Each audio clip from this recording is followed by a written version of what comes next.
नमस्ते बच्चों, मैं भी आप सबको बहुत बहुत स्वागत करता हूं। जैसा कि आप सबको पता है कि इस चैनल पे अभी हम क्लास 9th का क्लास ले रहे हैं और क्लास 9th का मैथ्स का एक चैप्टर हम कंप्लीट कर दिए हैं। अगर आप नहीं देखे हैं उसको तो जाइए, उसमें हम लोग अप्रोक्स 7 वीडियो पढ़े और पूरा चैप्टर हम लोग का कंप्लीट हो गया है। तो जाइए पहले उसको आराम से आप देखिए और अच्छे से उसका रिविजन कर लीजिए, ठीक है बच्चों।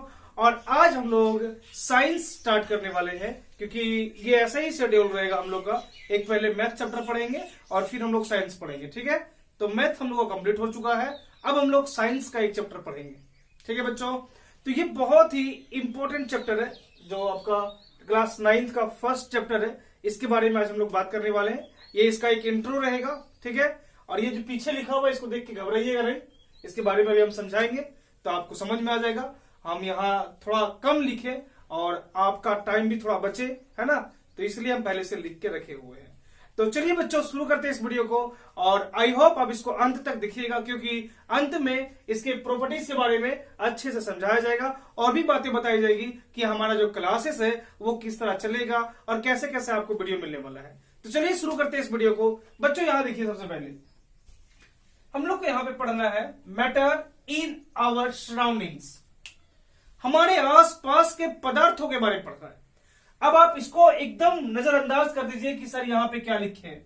आप केवल और केवल इस पे ध्यान दीजिए। एक बात आप ध्यान दीजिए कि अगर आप किसी चैप्टर के हेडिंग को समझ जाइएगा, अगर आप किसी चैप्टर के उस हेडलाइन को समझ जाइएगा, तो उस चैप्टर में दिए गए कंटेंट्स के बारे में 50% से ज्यादा आपके पास नॉलेज आ जाएगा और आप बखूबी उस चैप्टर के बारे में बहुत ही अच्छे तरीके से जान पाओगे। तो जब हम चैप्टर के हेडिंग को बताते हैं तो आप उसको अच्छे से समझने का प्रयास कीजिएगा। देखिए बच्चों, हम लोग को इस चैप्टर में मैटर इन आवर सराउंडिंग्स के बारे में पढ़ना है। इसका मतलब ये हमारे आसपास के पदार्थों के बारे में पढ़ना है। अब हम आपको समझाएंगे ये पदार्थ क्या होता है, मतलब ये मैटर क्या होता है और हमको क्या क्या इस चैप्टर में पढ़ना है। तो एक बार यहां देखिए, आप यहां पे थोड़ा ध्यान से देखिएगा हम जो बताने वाले हैं। देखिए बच्चों, सबसे पहले तो हमको यह पढ़ना है कि ये मैटर क्या होता है। ये पढ़ना पहला कि ये मैटर है क्या, मैटर का प्रॉपर्टीज क्या होता है, इसका फिजिकल प्रॉपर्टीज क्या है, इसका केमिकल प्रॉपर्टीज क्या है, मैटर किससे मिलके बना हुआ है और ये मैटर जिससे मिलके बना हुआ है बच्चों उसका प्रॉपर्टीज क्या होता है। फिर पढ़ना है हम लोग को स्टेट्स ऑफ मैटर के बारे में। स्टेट्स ऑफ मैटर है ना, इनकी कितने अवस्थाएं हैं ये बात करना है। और इसके बाद हम लोगों को थोड़ा हीट के बारे में बात करना है, मतलब टेम्परेचर के बारे में बात करना है। और फिर आगे हम लोग को इवेपोरेशन के बारे में बात करना है और फिर धीरे धीरे आपको एक दो टॉपिक और उसमें बताया जाएगा। तो सबसे स्टार्टिंग में हम लोग ये मैटर के बारे में समझेंगे। ये जो चैप्टर है ये आपको मैटर के बारे में बताया जाएगा। इसमें मैटर कैसे बना हुआ है, हमारे आसपास जो दिख रहा है क्या वो मैटर है या नहीं है, अगर है भी तो क्या कंडीशन है मैटर के लिए, उसके क्या प्रॉपर्टीज होते हैं, वो किससे मिलके बने होते हैं, वो जिनसे मिलके बने होते हैं उनका क्या प्रॉपर्टीज है, ये सब कुछ आपको बताया जाएगा, ठीक है। तो बस आपको इतना काम करना है कि इस चैनल को आप फॉलो करते रहिएगा। फॉलो करने का मतलब ये हुआ कि ये जो लाल कलर का बटन दिख रहा है आपके पास सब्सक्राइब वाला, उसको आप सब्सक्राइब कर दीजिए। फिर बगल में जो घंटी का बटन आएगा उसको आप प्रेस कर दीजिएगा। इससे ये होगा कि हमारा वीडियो जैसे ही अपलोड हो वैसे आपके पास पहुंच जाएगा और आप कोई भी वीडियो को मिस नहीं कीजिएगा, ठीक है बच्चों। तो चलिए शुरू करते हैं इस चैप्टर को और हम लोग जानते हैं ये मैटर है क्या। देखिए, सबसे पहले मैटर को हिंदी में पदार्थ कहा जाता है, ये बात आप जानते हैं। अगर नहीं जानते हैं तो सुन लीजिए, मैटर को हिंदी में पदार्थ कहा जाता है। इसका मतलब क्या होता है, पदार्थ का मतलब है कि हमारे आसपास ऑलमोस्ट जितने भी चीज हम अपने आसपास देख रहे हैं, ये पेन है ना, ये एक व्हाइट बोर्ड, इधर मेरा मैप लगा हुआ है ना, तो ये जितने भी चीजें हम लोग आसपास देख रहे हैं ऑलमोस्ट वो सभी ऑब्जेक्ट जितने हम देख रहे हैं सभी मैटर है। अब यहाँ पे ऑलमोस्ट वर्ड क्यों लगाया गया है आपको धीरे धीरे समझ में आ जाएगा कि हम ऑलमोस्ट क्यों यूज कर रहे हैं, कंप्लीट सभी चीजों को मैटर क्यों नहीं बोलते रहे। देखिए बच्चों, मैटर के लिए एक कंडीशन है। क्या कंडीशन है, तो मैटर उस ऑब्जेक्ट को कहा जाएगा या फिर वो ऑब्जेक्ट मैटर होता है that can able to occupy space and have mass, वो जो स्थान घेरने की क्षमता रखता है और जिसमें द्रव्यमान हो मतलब मास हो, उसमें भार हो, जिसमें भार हो और जो स्थान घिरता हो उसी को मैटर कहा जाता है। और एक बात ये ध्यान दीजिएगा, जिसको हम अपने सेंस ऑर्गन से सेंस कर सकते हैं।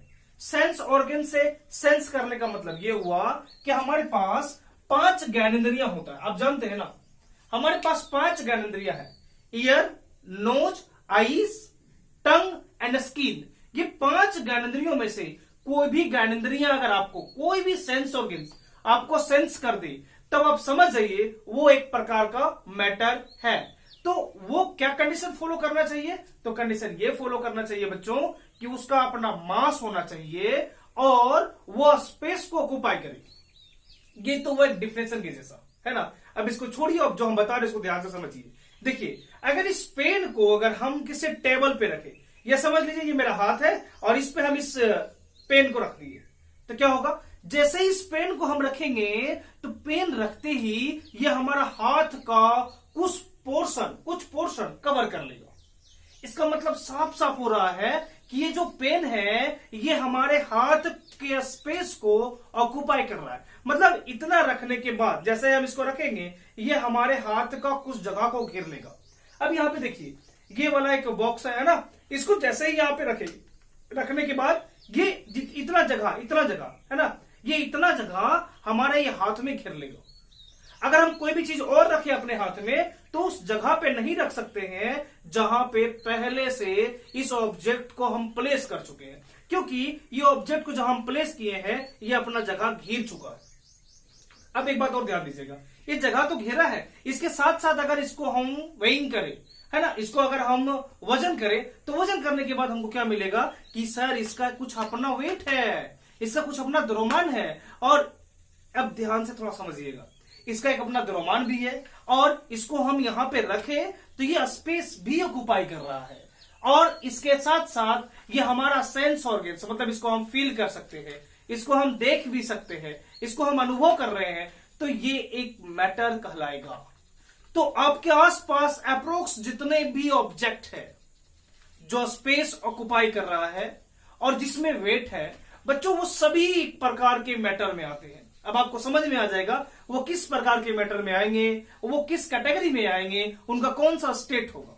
ठीक है, बस इतना अभी आप समझ जाओ कि मैटर है क्या। तो मैटर का मतलब ये कि जो हमारे आसपास दिख रहा है उसमें वो ऑब्जेक्ट जो स्पेस को ऑक्युपाई करता है, प्लस में उसका एक अपना मास होना चाहिए। जैसे बाबू अगर हम चेयर में बैठते हैं तो चेयर के स्पेस को हम ऑक्युपाई कर लेते हैं, फिर दोबारा कोई दूसरा आदमी वहां पे आके नहीं बैठ सकता है।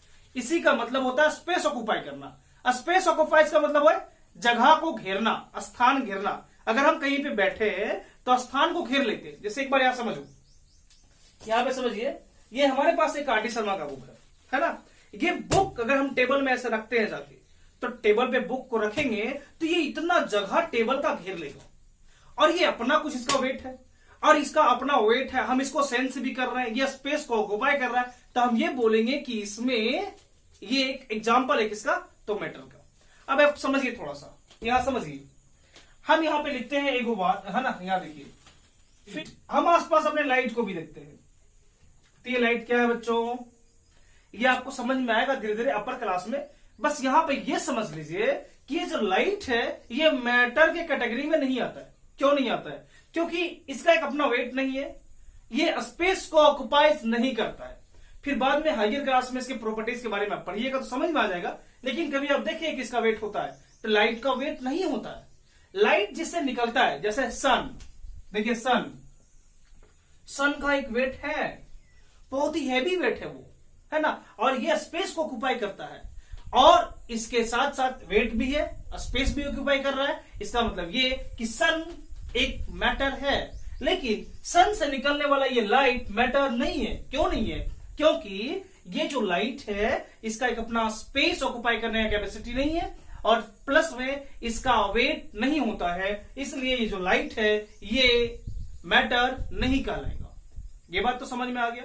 अब आपके मतलब ये दिमाग में ये चलने लगा होगा कि मैटर क्या है और क्या नहीं है। तो अब सोचो कि आसपास जो आपका दिख रहा है कि उसमें कौन कौन सा मैटर है। तो ऑलमोस्ट आपके घर के अंदर जितने भी मटेरियल नजर आ रहे होंगे वो अप्रोक्स ऑलमोस्ट सब का सब मैटर होगा, क्योंकि ऐसा कुछ नहीं होगा जो आपको ना दिख रहा हो और जो दिख रहा हो वो मैटर ना हो। क्लियर? जैसे आपके आसपास दिख रहा होगा चेयर, आपको दिख रहा होगा बुक, पेन, टेबल, तो जितने भी चीज आप देख पा रहे हैं वो सभी मैटर है, क्योंकि वो स्पेस ऑक्युपाई कर रहा है, उसमें अपना मास है। तो ये जो दो चीज इसमें पाया जाएगा, उसका एक अपना मास हो, स्पेस ऑक्युपाई करे, तो बाबू उसको हम मैटर कहते हैं। ठीक है? तो हम एग्जाम में कैसे लिखेंगे व्हाट इज मैटर? देखिए सिंपल सा मीनिंग है इसका, matter is anything that occupies a space and has मास। ये एक डिफिनेशन है मैटर का, जो आप इसको आप एग्जाम में लिख सकते हैं। अब ऐसे नहीं बोल दीजिएगा ना कि हमारे आसपास जो दिख रहा है उसको मैटर बोलते हैं, ये तो तरीका नहीं हुआ है ना। इसको लिखने के लिए क्या करेंगे हम लोग, तो पहले इसको डिफाइन करेंगे। तो डिफिनेशन में है matter is anything that occupies a space and has mass. Space occupies करने का मतलब ये हुआ कि जो जगह को घेरता है। अभी हम समझाए, पेन को रखेंगे तो पेन रखते ही ये अपना जगह घेर लेगा, और इसी को बोलते हैं ऑक्युपाइज स्पेस, जगह घेरना। ठीक है? और ये मास के बारे में तो पता है, हम इसको अगर स्केल पे रखें, है ना, इसको अगर हम तराजू में चढ़ाएं तो क्या होगा, इसका कुछ वेट होगा, और जो वेट होगा बच्चों उसी को हम मास बोलेंगे इसका। ठीक है ना? यहां तक तो कोई दिक्कत नहीं होना चाहिए। अब देखिए इसका दूसरा पॉइंट ये है कि ये सर मैटर किससे मिलके बना होता है? मैटर किससे मिलके बना होता है? Then see here one thing, matter is made up of tiny particles. ये एक पार्टिकल से मिलके बना होता है। थोड़ा ध्यान से देखिएगा, ये बात धीरे धीरे आपको समझ में आने लगेगा। मैटर का मतलब वो जो स्पेस ऑक्युपाई करे और जिसमें मास हो, उसको हम मैटर बोलते हैं। जैसे ये पेन, ये एक मैटर की कैटेगरी में आएगा, ये बॉक्स, ये मैटर की कैटेगरी में आएगा, ये चश्मा हमारा है ना, ये भी एक मैटर के कैटेगरी में आएगा, क्योंकि इसको हम रखेंगे तो ये स्पेस ऑक्युपाई होगा और इसका अपना मास है, इसलिए इसको मैटर बोलेंगे। समझ में आ गया ना? अब यहां देखिए मैटर किससे मिलके बना होता है, तो सिंपल सा मीनिंग है matter is made up of tiny particles. अब यहां ध्यान दीजिए, ये जो मैटर है बच्चों, ये टीनी पार्टिकल से मिलके बना होता है। पार्टिकल्स का मतलब होता है कण। ये कणों से मिलके बने होते हैं। जितने भी पदार्थ है मेरे बच्चों, जितने भी मैटर है, वो सभी कण से मिलके बने होते हैं, छोटे छोटे कणों से मिलके बने होते हैं। अब थोड़ा ध्यान से देखिएगा, एक बात यहां ध्यान दीजिए, हम जब किसी के शेप साइज के बारे में बात करने लगे, है ना, तो उसका फिजिकल प्रॉपर्टीज होता है। तो ये मैटर का फिजिकल प्रॉपर्टीज के बारे में हम लोग देख रहे हैं कि मैटर कैसे मिलके बना हुआ है। अब हम दूसरे स्टेप में देखेंगे कि उसका केमिकल प्रॉपर्टीज क्या है। तो चलिए समझते हैं पहले इसका फिजिकल प्रॉपर्टीज। तो matter is made up of tiny particles. Matter छोटे छोटे कणों से मिलकर बना हुआ है। जितने भी अपने आसपास हम देखते हैं मैटर, वो एक छोटे छोटे कणों से मिलकर बना हुआ है। अब थोड़ा यहां पे ध्यान से देखिएगा बच्चों, ये जो कण है जिसको हम पार्टिकल्स बोलते हैं इंग्लिश में, इसका एक अपना प्रॉपर्टीज होता है। क्या प्रॉपर्टीज है? देखिए इसके कुछ 4 प्रॉपर्टीज है। अब थोड़ा ध्यान से देखिएगा बच्चों। पहला प्रॉपर्टीज ये है कि particles of matter have a space between them. जो भी मैटर होते हैं बच्चों, वो पार्टिकल से मिलके बने होते हैं। अब वहां पे एक मैटर में तो एक पार्टिकल तो नहीं होगा, there are lots of particle present in a single matter. तो ये बोलता है कि एक मैटर में जितने पार्टिकल्स हैं उनके बीच में स्पेस होता है, जगह होता है। अब किसी में ज्यादा होगा, किसी में कम होगा, किसी में बहुत कम होगा और किसी में ना के बराबर होगा। ये बात आपको धीरे धीरे समझ में आने लगेगा कि किस में स्पेस ज्यादा होगा, किस में स्पेस कम होगा और किस में स्पेस एकदम नहीं होगा। ये बात समझ में आ गया? अब इसका एग्जांपल यहां देख लीजिए थोड़ा सा। क्या देखिए, एक बार देख लीजिए थोड़ा सा, आपको बस ये एग्जांपल के पर्पज से बताया जा रहा है। क्या बताया जा रहा है सो देखिए। सपोज कि हमारे पास एक ये पूरा बाल्टी है, ये पूरा खाली है, समझ गए? ये पूरा बाल्टी खाली है। अब यहां पे हम क्या किए, छोटा छोटा ये ब्लॉक डाल दिए, छोटा छोटा ब्लॉक डाल दिए ऐसे करके, है ना। ये छोटा छोटा सर्कुलर ब्लॉक डाल देंगे। अब थोड़ा ध्यान से बातों को समझिएगा जो हम आपको समझाने का प्रयास कर रहे हैं। देखिए बच्चों, यहां पे ये पूरा बाल्टी में, है ना, बाल्टी के अंदर में छोटा छोटा ये ब्लॉक डाल दिए, ये समझ लिए गोली डाल दिए, कंचा डाल दिए या मार्बल डाल दिए। अब आप तो इतना बात तो समझ ही गए होंगे हम क्या बता रहे हैं, है ना। ये सभी छोटा छोटा गोली डाल दिए। अब यहां देखिएगा बच्चों, अब आपको अच्छे से ये समझ में आ जाएगा। देखिए ये जो पूरा बाल्टी है इसे आप एक मैटर समझ लीजिए, ये एक आप मैटर समझ लीजिए। और ये देखिए यहां पे ये जो छोटा छोटा गोली है ये इसे आप पार्टिकल समझ लीजिए, पार्टिकल समझ लीजिए। इसका मतलब ये हुआ कि ये पूरा का पूरा जो बड़ा सा बाल्टी आपके पास नजर आ रहा है ये छोटे छोटे पार्टिकल से मिलकर बना हुआ है ना। मतलब ये जो पूरा बाल्टी है इसके अंदर का पूरा सेफ जो है वो छोटे छोटे ये मार्बल से मिलकर बना हुआ है, ये कांच से मिलकर बना हुआ है। अब थोड़ा समझिए जरा, यहां समझिएगा, ये एक ये मार्बल है और एक दूसरा मार्बल है, तीसरा मार्बल है, चौथा मार्बल है। अब यहां पे प्लेस करेंगे पांचवां मार्बल, छठा मार्बल, सातवां मार्बल, आठवां मार्बल।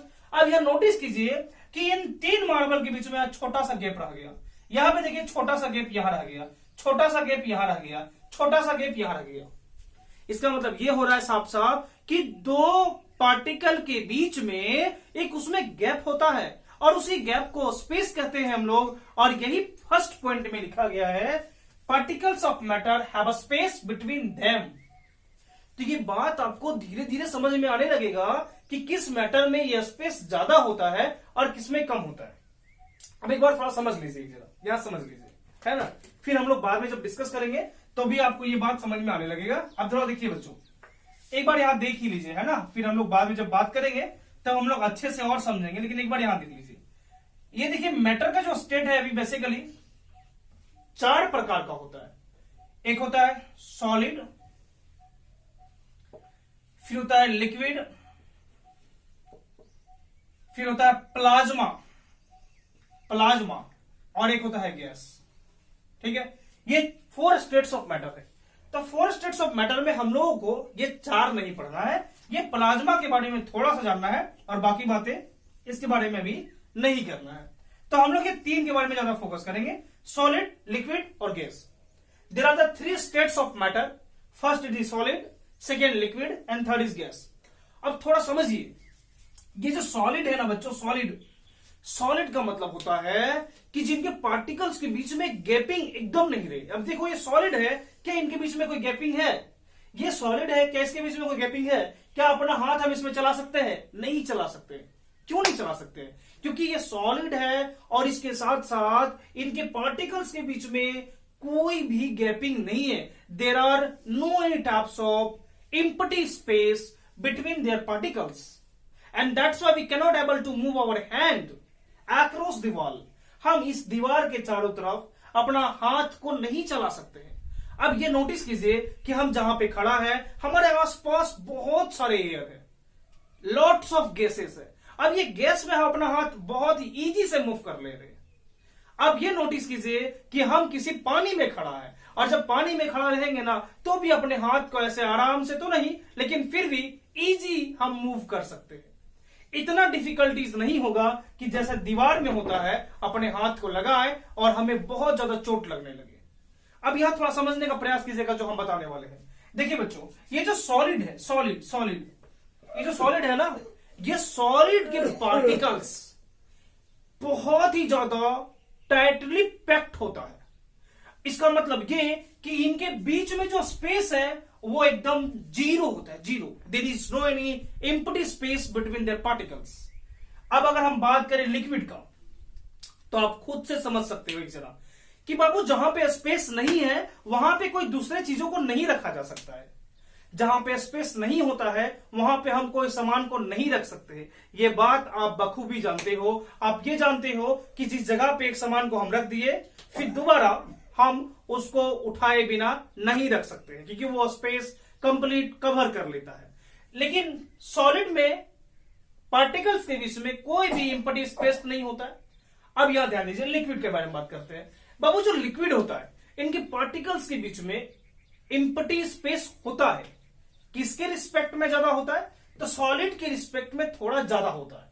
थोड़ा ज्यादा होता है इस कारण से अपने हैंड्स को या फिर अपने हाथ को बहुत ही अच्छे से हम मूव करवा सकते हैं और वहां पे कोई भी डिफिकल्टीज नहीं होता है।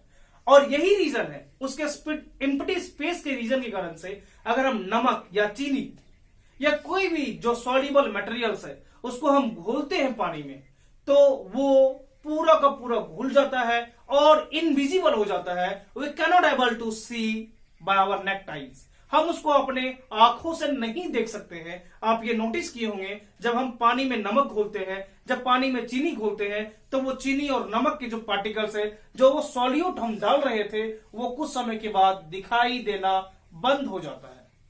तो वो जाता कहां है? क्या रीजन है उसके पीछे? क्या कोई ऐसा जादू मंत्र है क्या कैसे छू कर दिया चल गया? ऐसा कुछ नहीं।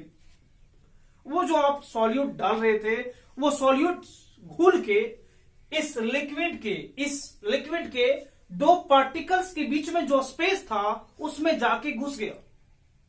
अब जो दो पार्टिकल्स के बीच के स्पेस में जाके घुस के बैठ रहेगा तो आपको दिखाई नहीं देने वाला है। इसके बारे में हम आगे बात करेंगे, है ना, डिटेल में आगे बात करेंगे। अब अगला देखिए गैस। गैस का मतलब ये हो रहा है, गैस का मतलब ये कि दो पार्टिकल्स के बीच में बहुत ज्यादा गैप रही, बहुत ज्यादा इन कंपेयर टू सॉलिड और लिक्विड, ये दोनों के कंपैरिजन में बहुत ही ज्यादा स्पेस रहे, तब उसे हम गैस कहते हैं। अब इसमें तो हैंड चलाना अपना, है ना, अपना हाथ को मूव करवाना बहुत ही इजी है। कितना इजी है? तो सॉलिड और लिक्विड से बहुत ज्यादा इजी है। सॉलिड में तो अपना हाथ हम चला ही नहीं सकते हैं, लिक्विड में अगर हम चलाते हैं तो थोड़ा परेशानी होता है, थोड़ा डिफिकल्टीज होता है, क्योंकि उनके मॉलिक्यूल्स के जो पार्टिकल्स है, जो उनके मैटर के पार्टिकल्स है, उनके बीच में कम स्पेस होता है लेकिन कम होता है। लेकिन गैस के पार्टिकल्स एक दूसरे से बहुत दूर होते हैं। एक पार्टिकल्स अगर यहां है बच्चों, यहां दिखिएगा, अगर एक पार्टिकल्स यहां रहेगा तो दूसरा पार्टिकल्स वहां रहेगा, तीसरा पार्टिकल्स यहां रहेगा तो चौथा पार्टिकल्स इधर नजर आएगा, है ना। इस तरीके से हमको नजर आ सकता है। और पूरे ये जो पूरा बॉक्स आप देख रहे हैं, उस बॉक्स में जहां तहां पार्टिकल्स रहेगा और वो एक दूसरे के बीच में एक भी जरा कोई भी फोर्स एडजस्ट नहीं करता है, एक दूसरे के ऊपर में कोई बल नहीं लगाता है। इस कारण से अपने हाथ को हम आराम से मूव करवा लेते हैं। तो ये जो प्रॉपर्टीज है इसके बारे में हम तो और डिटेल से बात करेंगे आगे। अभी हम पहला ये पॉइंट डिस्कस किए, particles of matter have a space between them. तो आप ये भी समझ में आ गया कि किस स्टेट्स ऑफ मैटर का पार्टिकल्स के स्पेस ज्यादा होगा और किस स्टेट ऑफ मैटर के पार्टिकल्स के बीच में जो स्पेस वो कम होगा। तो अब इसको आप सीक्वेंस में लिखे तो आपको यह समझ में आएगा कि सॉलिड का स्पेस बहुत ही कम, लिक्विड का उससे थोड़ा ज्यादा और गैस का सबसे ज्यादा होता है। तो गैस से पहले आएगा प्लाज्मा, है ना। अगर आप प्लाज्मा को भी लेंगे तो प्लाज्मा में गैस के कंपैरिजन में थोड़ा कम होता है। ठीक है बच्चों, अब देखिए यहां पे इधर अगर हम बात करें सेकेंड नंबर का, particles of matter are continuously moving. यहां ध्यान दीजिए, जो पार्टिकल्स ऑफ मैटर होते हैं वो कंटिन्यूअसली लगातार मूव करते रहते हैं, ये गतिमान होते हैं। अब बाबू ये थोड़ा ध्यान दो, यहां ध्यान दो, थोड़ा लॉजिक पे बात करते हैं, है ना। ये क्या है देखिए, आप भी नोटिस किए होंगे, अगर आपके घर में गर्मा गर्म कोई पकोड़ा तला जा रहा होगा, वाह वाह क्या बात है, या फिर कुछ बन रहा होगा जो बहुत ही मजेदार और टेस्टी है ना, डिलीशियस फूड अगर बन रहा होगा आपके घर में, तो बिना बताए आप ये अंदाजा जरूर लगा लेते होंगे आज मम्मी क्या पका रही है। ये बात आपको तुरंत पता चल जाता होगा खाना बनते बनते। ऐसा क्यों होता है पता है? ऐसा इसलिए होता है कि जो मैटर के पार्टिकल्स है वो मूविंग होते हैं, कंटिन्यूअसली मूव करते रहते हैं। ये बात आपको धीरे धीरे समझ में आने लगेगा। अब यहां देखिए, अगर आप अगरबत्ती जलाते हैं, है ना, या पूजा हो रहा है सुबह सुबह आपके घर में, तो घर में जब पूजा होता है जैसे ही अगरबत्ती जलता है, अगरबत्ती जलते ही कुछ ही क्षण के बाद पूरे घर में उसका सेंट फैलने लगता है और आप ये अनुभव करने लगते हैं वाह क्या खुशबू है, और बहुत ही आप आराम से उसको अनुभव कर सकते हैं, फील कर सकते हैं। तो ये कभी नोटिस किया कि अगरबत्ती तो उस रूम में जला हुआ था, यहां तक तुरंत कैसे पहुंच गया? तो ये पहुंचने के पीछे एक बहुत ही बड़ा जादू टोना है ना यार, ऐसा कुछ नहीं है, ये कुछ नहीं है। इसका एक क्या प्रॉपर्टीज है? तो प्रॉपर्टीज ये है कि मैटर के पार्टिकल्स कंटिन्यूअसली मूव करते रहते हैं। अगर हम सेंट लगाते हैं, हम अपना सेंट लगा लिए, तो सेंट लगाने के बाद अपना तो सेंट लगाएंगे ही, 4-5 आदमी जो मेरे आसपास खड़ा रहेगा उसको तो ये पता चलते रहेगा ना कोई तो कोई है जो सेंट लगा के आया है। ऐसा इसलिए होता है क्योंकि वो जो सेंट का पार्टिकल्स है, जो वो गैसेस के पार्टिकल्स है, वो हवा के साथ में मिक्स हो गए और कंटिन्यूअसली मूव करते रह गए। अब थोड़ा समझिएगा, किस स्टेट्स ऑफ मैटर के पार्टिकल्स ज्यादा मूविंग नेचर के होते हैं और किस स्टेट्स ऑफ मैटर के पार्टिकल्स कम मूविंग नेचर के होते हैं। देखिए बच्चों, यहां थोड़ा समझने का प्रयास कीजिएगा। अभी क्या बताएं, पहला पॉइंट आपको समझाएं, particles of matter have a space between them. जो पार्टिकल है उनके बीच में स्पेस होता है। और दूसरा, particles of matter are continuously moving. जो पार्टिकल ऑफ मैटर है वो लगातार मूव करते रहता है। अब ये लगातार मूव करते रहता है तो किसका पार्टिकल ज्यादा मूव करेगा? तो आप भी जानते हैं कि वही पार्टिकल ज्यादा मूव करेगा जो एक दूसरे से बहुत दूर रहता है। अब जिसको कोई टाइटली बांध के रख दिया है यार, क्या वो मूव कर पाएगा? क्या आपको घरों में आपके मम्मी पापा पूरा जकड़ के बांध दिए हैं, किसी रूम में बंद कर दिए हैं, क्या आप मूव कर पाइएगा? नहीं मूव कर पाइएगा। आप फ्री रहिएगा तब मूव कर पाइएगा, ये बात आप जानते हैं। तो आप इतना ही दिमाग लगा लीजिए कि जो पार्टिकल्स फ्री रहेगा, जिनके बोल सकते हैं कि दो पार्टिकल्स के बीच में स्पेस ज्यादा रहेगा, वो ज्यादा मूव करेगा। सिंपल सा बात है। तो पार्टिकल्स अगर हम बात करें तो सॉलिड का एकदम मूविंग नेचर में नहीं होता है। दूसरा, लिक्विड का थोड़ा ज्यादा होता है और लेकिन गैस का बच्चों बहुत ही ज्यादा होता है। इसी कारण से ये गैस तुरंत ही आपके पास पहुंच जाता है। अब ये कभी नोटिस किए, एक जरा सा थोड़ा देखिए, एक जरा आपके बगल रूम में है ना, बगल रूम में एक छोटा सा स्टोन गिरा हुआ है, स्टोन गिरा हुआ। अब एक धड़ाम से थोड़ा सा स्टोन गिर गया, क्या वो स्टोन गिरते ही लुढ़क के आपके पास पहुंच जाएगा क्या? ऐसा नहीं होने वाला है। या कभी वो उड़ के आपके पास पहुंच जाएगा क्या? या वो स्टोन का थोड़ा सा भी पार्टिकल आपके पास आएगा क्या? ऐसा नहीं होने वाला है। क्यों नहीं होने वाला है? क्योंकि ये स्टोन के जो पार्टिकल्स है वो सॉलिड नेचर के होते हैं और वो जो सॉलिड का प्रॉपर्टीज है उनके पार्टिकल्स मूविंग नेचर के नहीं होते हैं, क्योंकि वो पार्टिकल्स एक दूसरे से टाइटली पैक्ड होता है। इस कारण से दूसरे रूम में गिरा हुआ स्टोन आपको तुरंत नहीं मिलेगा। क्लियर? अगर आपके दूसरे रूम में कोई भी लिक्विड गिर गया, सपोज कोई जूस गिर गया है, क्या वो जूस आपके पास तुरंत पहुंच जाएगा क्या? नहीं पहुंचने वाला है। क्यों नहीं पहुंचने वाला है? अगर पहुंचेगा भी, जैसे यहां गिरा है तो सपोज थोड़ा सा एरिया में फैलेगा। जैसे यहां गिरेगा जूस, अगर यहां गिरा तो इतना एरिया में फैलेगा। ऐसा नहीं कि गिरते साथ वह स्टोन के जैसा रहेगा, ऐसा नहीं होगा। स्टोन गिरेगा तो कहीं नहीं फैलेगा, जहां गिरेगा उसी जगह पे वो रह जाएगा। लेकिन लिक्विड जैसे ही गिरेगा वो अपने आसपास के एरिया में फैल जाएगा और ये थोड़ा कम एरिया में फैलेगा। ऐसा नहीं कि ये बगल रूम में गिरा जूस और हमको इस रूम में मिल जाएगा, ऐसा कभी नहीं होने वाला है। तो इससे हम ये बता सकते हैं कि सर ये मूविंग तो है लेकिन बहुत ही कम है, इतना नहीं कि ये पूरा स्प्रेड हो जाए, पूरा फैल जाए। अब थोड़ा गैस में देखिए, अगर आपके बगल रूम में अगरबत्ती जलता है तो with in a minute, 2-4 minute के अंदर ही आपका पूरा घर महकने लगता है और आपके पूरे घर में किसी भी कोने में चल जाएंगे तो वो अगरबत्ती का सेंट आने लगेगा। इसका मतलब क्या हो रहा है? इसका मतलब ये कि आपका अगरबत्ती बगल वाला रूम में जल रहा था, लेकिन आप अगर बगल रूम में बैठे हुए हैं तो आपके पास भी वो स्मेलिंग पहुंच गया, वो गैस के पार्टिकल्स पहुंच गए। इससे आपको यह पता चल रहा है कि जो गैस के पार्टिकल्स होते हैं वो बहुत ही ज्यादा मूविंग नेचर के होते हैं। अब यहां पे आप अंदाजा लगा सकते हैं कि सॉलिड के पार्टिकल्स बहुत ही कम मूविंग नेचर के होते हैं, मतलब ना के बराबर। लिक्विड के पार्टिकल्स उससे कहीं ज्यादा मूविंग नेचर के होते हैं और जो गैसियस के पार्टिकल्स है वो सबसे ज्यादा मूविंग नेचर के होते हैं। ठीक है बच्चों, तो आप आई होप ये आपको समझ में आया होगा कि किस पार्टिकल्स, कौन से स्टेट्स ऑफ मैटर के पार्टिकल्स का नेचर ज्यादा मूविंग होता है और किसका कम होता है। ठीक है, हम और भी आगे डिटेल से बात करेंगे जब स्टेट्स ऑफ मैटर पढ़ेंगे।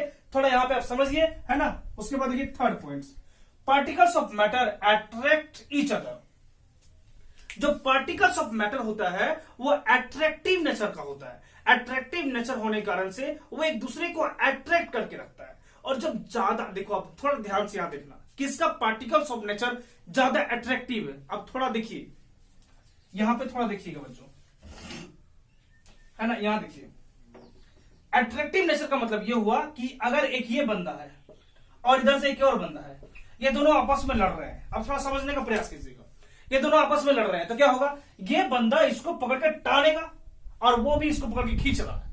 तो दोनों कंडीशन में एक दूसरे को खींच रहे हैं। अगर ये दोनों पूरा बल लगा के एक दूसरे को जकड़ लिए और ये इधर खींच रहा है वो उधर खींच रहा है, जब दोनों एक दूसरे के खींचेंगे ना और बहुत ही ज्यादा फोर्स लगाएंगे, जब ये दोनों ज्यादा फोर्स लगाएंगे और एक दूसरे से ज्यादा खिंचाव करेंगे तो इनके बीच में स्पेस बहुत ही कम रहेगा। ये बात आप समझ रहे हैं ना, ये टाइटली पैक्ड हो जाएंगे। तो जब एक दूसरे को जो अट्रैक्ट करता है, इधर से ये भी अट्रैक्ट कर रहा है, इधर से ये भी अट्रैक्ट करेगा, तो उनके बीच में स्पेस कम हो जाएगा। ये बात आप जानते हैं। और जो कम अट्रैक्ट करेगा, जैसे देखिए यहां देखिए, ये भी कोई बच्चा है ना, और ये भी कोई बच्चा है, और ये भी बहुत ही कम बल लगा रहा है, बहुत ही कम बल लगा रहा है। बल कम लगा रहा है इसका मतलब ये भी थोड़ा थोड़ा धीरे धीरे टान रहा है, वो भी धीरे धीरे टान रहा है, तो उन दोनों के बीच में गैपिंग बना हुआ रहेगा, गैपिंग बना हुआ रहेगा। तो ये जब गैपिंग बना हुआ रहेगा, इसका मतलब ये दोनों के बीच जो फोर्सेस लग रहा है, इन दोनों को जो अट्रैक्ट करने वाला फोर्स लग रहा है, या जो दोनों अट्रैक्ट कर रहे हैं एक दूसरे को, वो बहुत ही कम फोर्स से अट्रैक्ट कर रहे हैं। और अगर देखिए तीसरा बात ये कि ये दोनों अभी बहुत दूर दूर तक है, अभी लड़ाई का मामला हुआ ही नहीं है ना, तो बहुत दूर दूर तक है, तो इनके बीच में गैपिंग बहुत ज्यादा है। और जब गैपिंग बहुत ज्यादा है दो पार्टिकल्स के बीच में बच्चों, तो वहां पे फोर्स एकदम जीरो रहेगा। वो जो एट्रैक्टिव का फोर्स है, एट्रैक्टिव नेचर है, वो बहुत ही कम रहेगा। अब थोड़ा यहां ध्यान से देखिए, सॉलिड के पार्टिकल्स बहुत ही ज्यादा एट्रैक्टिव नेचर के होते हैं। जो सॉलिड के पार्टिकल्स ज्यादा एट्रैक्टिव है, इस कारण से एक दूसरे से जकड़ के रहते हैं, टाइटली पैक्ड होते हैं, उनके बीच में स्पेस बहुत ही कम होता है। इससे थोड़ा कम लिक्विड में होता है और उससे सबसे ज्यादा कम गैस में होता है। ये बात तो आप समझ गए ना। अब देखिए अगला चौथा पॉइंट और लास्ट पॉइंट है, particles of matter are very tiny in size. मतलब जो पार्टिकल्स ऑफ मैटर है, वे can not able to see by their naked eyes. हम अपने उसे इस आंखों से, बिना कोई लेंस का यूज किए, कोई मैग्नीफाइड ग्लास का यूज किए, हम पार्टिकल्स को नहीं देख सकते हैं। तो ये जो चार प्रॉपर्टीज है बच्चों, ये चार प्रॉपर्टीज पार्टिकल्स का है और हम इसे अच्छे से समझ गए। इसमें हम लोग ये समझने का प्रयास किए, ये एक इंट्रो वीडियो था, आप जान रहे, अगर आप यहां तक देख रहे हैं तो आपको पता है कि इंट्रो वीडियो था। इसमें हम केवल समझाने का प्रयास कर रहे हैं कि मैटर क्या होता है, हमारे पास क्या क्या मैटर है, किसको हम मैटर की कैटेगरी में रखेंगे, किसको नहीं रखेंगे, और ये बताने का प्रयास किए कि मैटर किससे मिलकर बना होता है, और वो मैटर जिससे मिलकर बना होता है उसका क्या प्रॉपर्टीज है। तो ये चार प्रॉपर्टीज हम बात किए। फर्स्ट, पार्टिकल्स के बीच में स्पेस होता है, पार्टिकल्स एट्रैक्टिव नेचर के होते हैं, पार्टिकल्स टीनी साइज के होते हैं। आई होप यहां तक आपको समझ में आया होगा। मिलते हैं नेक्स्ट वीडियो में और एक नए टॉपिक के साथ में। तब तक के लिए इसे आप अच्छे से देखिए, अपने दोस्तों के बीच में शेयर कीजिए। जय हिंद।